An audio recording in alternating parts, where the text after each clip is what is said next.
Bonjour tout le monde, j'espère que vous allez bien. Aujourd'hui, dans notre série du jardinage spirituel, on va parler de l'arrosage. Que faites-vous pour arroser le jardin de votre âme? Vous savez, le prophète Jérémie a dit ceci dans Jérémie 31, 10 à 12, quand il a prophétisé sur le peuple qui était auparavant dispersé, puis ensuite rassemblé.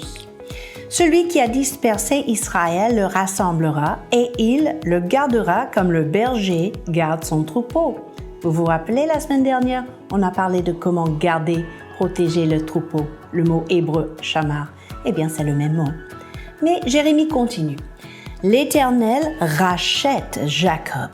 Il le délivre de la main d'un plus fort que lui. Ils viendront, ils pousseront des cris de joie et leur âme sera comme un jardin arrosé. Ils ne seront plus dans la souffrance.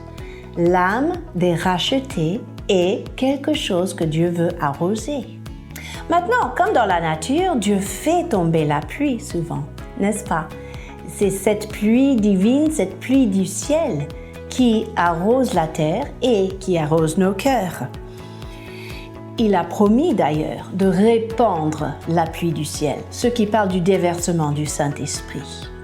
À plusieurs reprises, en Joël, dans les psaumes aussi, parlant du règne de Christ.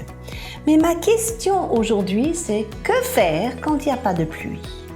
À ce moment-là, c'est à vous et moi d'arroser notre jardin, d'assurer que notre semence a l'eau, l'irrigation nécessaire pour pousser et pour porter du fruit. On peut bénir le Seigneur notre Dieu pour les nombreux ministères en francophonie qui nous aident à arroser nos vies de la parole de Dieu, arroser la semence de la vérité. Ces ministères sont une immense bénédiction pour nous tous. Et en fait, je vois la même chose dans le Nouveau Testament quand Paul parle de sa manière d'exercer son ministère. Il a dit « Moi j'ai planté et Apollos, il a arrosé la semence ». Deux ministères différents qui travaillaient en collaboration pour assurer que le peuple de Dieu rentre dans sa destinée. Mais finalement, c'est Dieu qui fait croître, n'est-ce pas? À condition que la semence est arrosée. Alors, quand je parle des ministères, ça me fait penser à quelque chose. Est-ce que quand vous bénéficiez des ministères divers, vous semez dans ces ministères? Est-ce que vous pensez à bénir ceux qui vous prêchent la parole de Dieu, ceux qui vous apportent la vérité, la révélation, les dons de l'esprit et l'onction? Vous savez, si j'ai un jardin que j'arrose tous les jours, mais je n'ai pas semé les graines, il n'y a que des mauvaises herbes qui vont pousser dans ce jardin. Et c'est pareil spirituellement. Pour moi, les mauvaises herbes parlent des mauvaises habitudes. Et je vois dans le corps de Christ un phénomène. On reçoit, on prend, on consomme, mais on ne donne pas de retour. Chose qui n'est pas le reflet du royaume de Dieu. Si vous recevez des ministères, assurez-vous de semer dans ces ministères aussi. Mais quand on parle d'arrosage, c'est surtout important dans une période de sécheresse. Il y a deux manières d'arroser la bonne semence que nous recevons, par la prière et par les actions. Premièrement, par la prière. Pour moi, ça ressemble le tuyau d'arrosage dans mon jardin parce que c'est connecté à une source d'eau. Est-ce que votre vie de prière est constante?